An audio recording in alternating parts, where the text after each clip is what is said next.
Hi, my name is Andy. I'm going to help you turn your scratched Corian countertops from this to this. Welcome back to the channel. In this video, I'm going to show you how to remove scratches in your Corian countertop. So don't worry, it's easy to fix. I'm going to show you the tools you need, and I'm going to show you the sandpapers, and I'm also going to show you the step-by-step process to remove any scratches you have in your Corian countertops, and you'll be able to blend it into the surrounding material, and it's going to look great. So let's get started.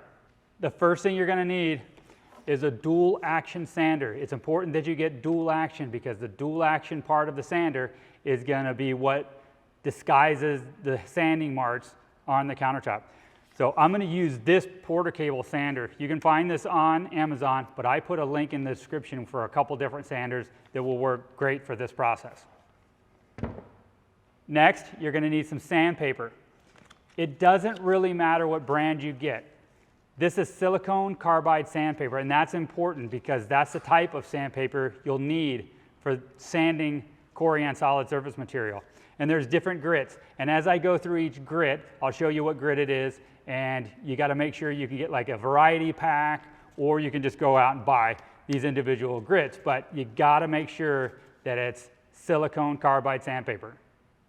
And finally, to blend in the countertop to the surrounding areas, you're going to need a Scotch-Brite pad. This is a maroon Scotch-Brite pad, and they're kind of hard to get. This is a 6-inch diameter to fit my 6-inch sander, so if you have a 5-inch sander, you'll need 5-inch.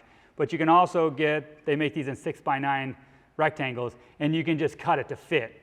So it's important that you get Scotch-Brite. I'll put a link to the ones you can buy on Amazon because you might not be able to find this at like a home center. And finally, you'll need some clean rags and a spray bottle of water so that we can clean the countertop in between each sanding grit. The sample piece of material we're using here is a satin finish. And I'm going to put some scratches in this so then we can remove it and then we'll blend it into the surrounding areas.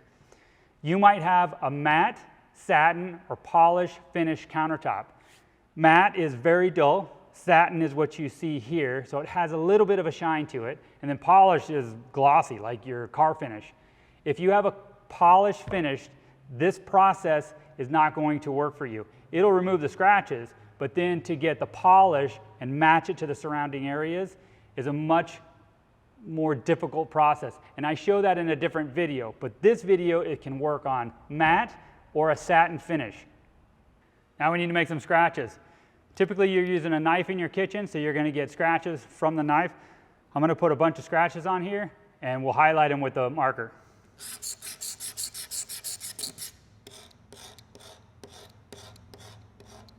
These are fairly deep scratches, but they'll come right out with the sander. To better show you where the scratches are for this video, I'm going to mark the scratches with this Sharpie. It'll highlight them more so you can see the progress as we go. You can do this on your countertop if you like. It'll let you know where they are, and they're a little bit easier to see. Let's start sanding. Like I said, you're going to need a dual action sander. This is a 6-inch sander, and these are 6-inch sanding pads. This is also a hook and loop, which means that these pads stick and they come off, so you can interchange them. You can also get ones that are just PSA. They're pressure sensitive adhesive. They're just a sticky back and they stick on, but you can only use them one time. What I recommend starting with is 320 grit. We're going to start with something a little bit finer, and we're going to sand this area. We're going to hope that we can get out these scratches with this grit. We're going to place this right over the top of the scratches, but we are going to move it around. For something this size, we're going to probably sand all the way out in something like that, because we don't want to just sand that area. And the other important note is keep the sander perfectly flat. If you do not keep this flat and you tilt it while you sand, yes, you will remove the scratches faster, but you're going to ruin your countertop. You're going to basically put a dip there. And then once it's all finished, you'll be able to see that dip.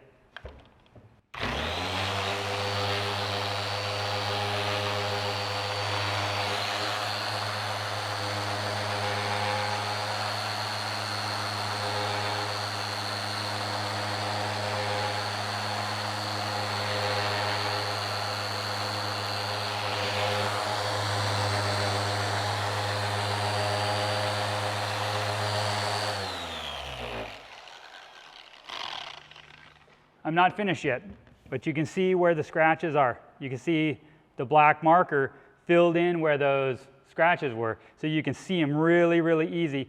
And when those black marks are removed, then we know we're done sanding.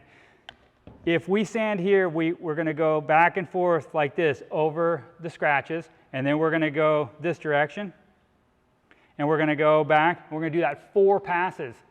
After the 4 passes, we're going to hope that these scratches are gone. If they're not gone, we may, depending on how far we have to go, we might put a coarser grit on the sander so that we can get these removed. But for now, I want you to start with 320 grit sandpaper, because it's going to be way easier to blend it into the rest of the countertop if we can stick with a finer grit at the very beginning. We don't want to do too coarse.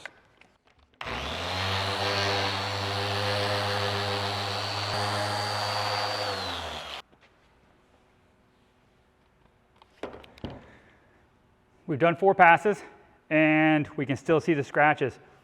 I could probably get these out with this 320 grit sandpaper, but just so I can show you guys what the deal is, I'm going to use 220 grit sandpaper, and then we'll get these scratches out quicker, and then we'll move up to the 320 grit sandpaper, and then we'll move to the Scotch-Brite.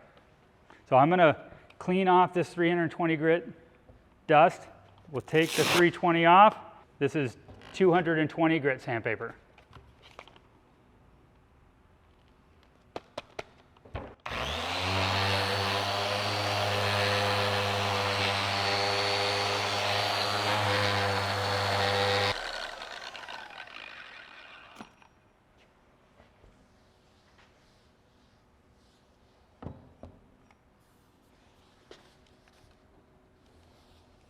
Okay, that's perfect. Now, we've sanded this countertop here, and we've sanded it with 220 grit sandpaper. The next step is we have to figure out where the perimeter or the outside edge of where that 220 grit sandpaper touched the countertop. So if you look at an angle, and you'll be able to define it pretty easy.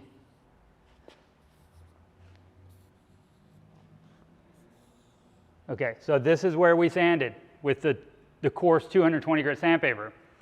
We are going to put 320 grit sandpaper on here, but we have to sand outside of this line. So here.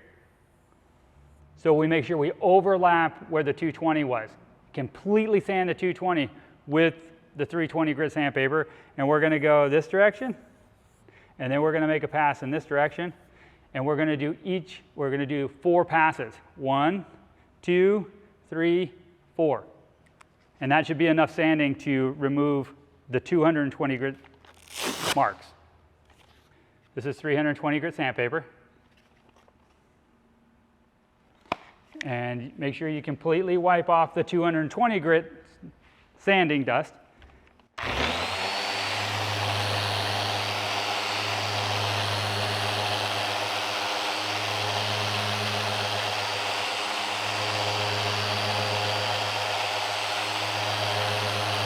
This looks pretty good. If you do 4 passes and you do not get rid of the Sharpie line, then you need to keep going until you do remove it all. So now we're outside. The 320 line is further out now, and I'll mark that again. But 320 should be enough for a satin finish, and you should be able to blend the sanding area into the perimeter of your countertop, because essentially you don't want to have to resand your entire countertop for this. You just want to sand out the scratches in this one area and blend it into the surrounding areas. And you're going to do that using the Scotch-Brite pad. I'm going to put this Scotch-Brite pad on the sander, and it doesn't have any sticky, but it'll stick to a hook and loop pad. And be sure to put some pencil or a marker line a little bit outside of this. We'll do the 4 passes, and we'll see what it looks like. We'll look on an angle, and we'll see if it blends into the side. If it doesn't, we'll keep going. In this particular process, we're going to use just a little bit of water. You're just going to mist it on there. Do not put puddles, then it'll start slinging all over the place. And as it dries out, we'll add a little bit more water. And again, we're going to do 4 passes in the same pattern.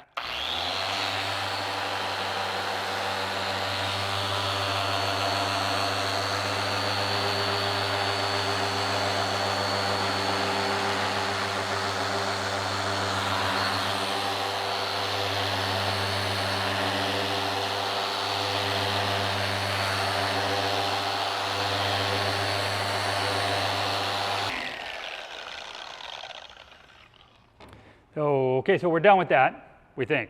We're going to check it. Let's clean this off, and we'll check the surrounding areas to see if we're able to blend this in.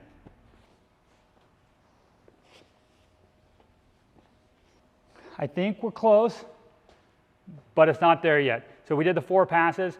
I'm going to do another 4 passes because I can kind of see a hazy line right here that's not blended into this original finish. And that's what you want.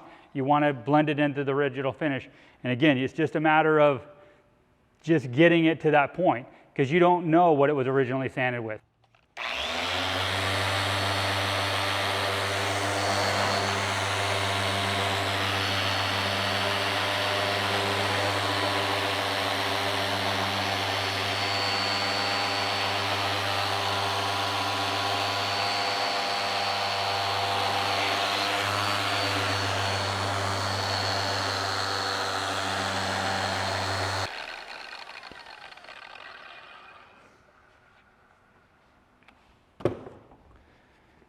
If you noticed when we were sanding this, the scratches were right here in a very small area. And when we were all done sanding with the 220 and then the 320 and then the Scotch-Brite, it's very important to make it a big area when you're finally Scotch-Briting because then it blends in the area. And that's the second most important thing. Getting rid of all of that area that was dulled down by the sanding and blending it back up to the original shine of the countertop. That way you won't see that you were ever there. The scratches will be gone and it'll make the countertop look nice. When you look down on an angle, you can really kind of see into the existing countertop. And this one is absolutely perfect. You should have no problem getting it to blend in. And again, if it doesn't blend, just do a little bit more. That's what's going to get you a nice matte or satin finish countertop and it'll look like brand new again. If you have any questions, be sure to ask in the comments below. I'll be sure to help you out. Thanks for watching.